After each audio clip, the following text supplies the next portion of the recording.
Yung kay Mary Grace, mahaba na magaan. Yung kay Ambos, mataba na mabigat.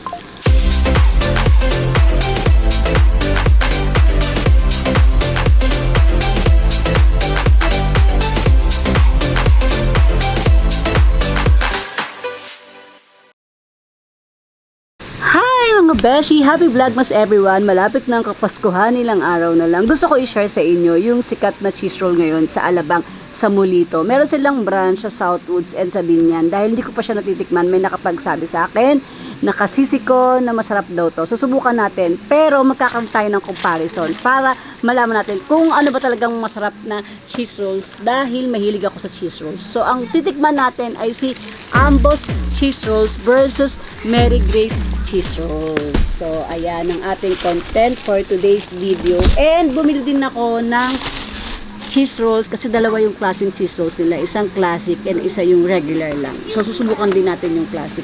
Sa Mary Grace, eto siya. Mas mahal yung price ni Mary Grace. Tignan nyo na lang sa kanilang mga website or Facebook account, Instagram account. So, buksan natin si Mary Grace. Dahil ang pinakamasarap na cheese rolls ngayon si Mary Grace, 'di ba? So, alamin natin kung ano ba sa dalawa yung pinakamasarap na cheese rolls. So, eto siya. Eto yung si Mary Grace, 6 yung laman. Si Ambos, 270 pesos yung bili namin kanina. So, eto yung box. Mas maliit yung box ni Ambos compare kay Mary Grace. Compare muna natin para makita nyo. Ito yung lalagyan niya. So, yung laman ni Ambos is ayan. Milky Tripe. Tripe ba yung basa dito? Cheese rolls. So, may nakasulat. Ito yung laman niya. 6 din. And yung isa pang bubuksan natin na binili natin para malaman natin is yung classic cheese rolls nila. Ayan. So, ito yung laman ng classic. So, magsisimula na tayong magmukbang ng cheese rolls. Compare natin yung size, kung ano yung pinakamalaking size sa dalawa. Si Mary Grace magaan, si Ambos mabigat. So, titikman natin sa dalawa kung anong masarap. Medyo mabigat. O dahil mas makapal lang yung balat niya, I'm not sure. Pero buksan muna natin yung classic. Mag-start tayo sa classic cheese rolls versus cheese rolls ng Mary Grace. So, ito yung kay Ambos. Ito yung kay Mary Grace. So, bibigyan natin ng rating yan, ng bonggang-bongga. Yung kay Mary Grace, mahaba na magaan. Yung kay Ambos, mataba na mabigat. So, ayan siya mga beshi. Tapos, titikman din natin yung milky cheese rolls nila. Buksan na rin natin kung anong itsura. Milky. So, ayan. Parang may powder milk on top. So, unahin muna natin si Ambos classic cheese rolls. Ang hirap bumili nito sa Mulito, laging sold out. Or siguro baka hype lang siya. May cheese dito sa side. Medyo matigas yung lata. Okay, di pala na-record. Doon sa mga mahilig sa cheese rolls dyan, for me, kung i-rate ko to, syempre si Mary Grace pa din, 10 over 10. Kasi yung cheese rolls niya, malalasahan nyo yung cheese, sakto lang yung tamis, sakto lang yung fluffy, sakto lang yung lambot.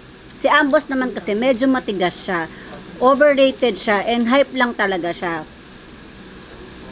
And yung dito naman, sa mga mahilig sa milky, magugustuhan nyo to. Kasi yung rate ko dito sa milky, 8 over 10. Yung rate ko dito sa classic cheese rolls ng Ambos is 7 over 10. Doon sa mga mahilig magbigay, mga pangregalo, mas worth it sa akin for me si Mary Grace. Kasi sobrang sarap niya. Talagang maka-craving satisfied ka dito. Kung sa pangmasa, dahil mas mura si Ambos, pwede na. Kasi pag may binigyan kayo, it's the thought that counts pa din. Meron ako siyang binili sa kanila. Ito, sa Ambos, nakalimutan ko yung tawag dito. Tignan natin kung masarap na. Para ma-share ko sa inyo. Sino mahilig sa ube? Comment down below. Bango. Ube. Hindi na siya kasali sa comparison natin. Sakto lang. May pa naman na ube sa loob. Tikman natin, kurutin natin kung masarap. Ang sarap, sakto lang. Sa Ambos kasi, for your information guys, dahil medyo hype siya, dahil malapit, sa Ambos guys, dahil bago siya sa Mulito Alabang beside Jollibee, hindi sponsor to ang hirap bumili. Last time wala ka na mabibiling cheese rolls dahil hype nga siya, pero sa pangmasang presyo, pasok na pasok siya. Sa Mary Grace kasi, anytime na pumunta ka, available yung cheese rolls nila, at saka quality talaga. Pag pang mayaman yung bibigyan nyo, mag Mary Grace kayo.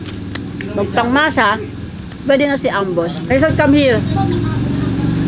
Try this one. Tell them if it's yummy. Yummy or not. Yum. How about this one? Paparate natin kay Mason. Which one is yummy? The milky one or the classic one? Both. Both! How about this one? Which one? Still. Triple. Triple! Triple yummy. Tell them. Yung Mary Grace, triple yummy sa kanya. Meaning, si Mary Grace talaga ang pinakamasarap na cheese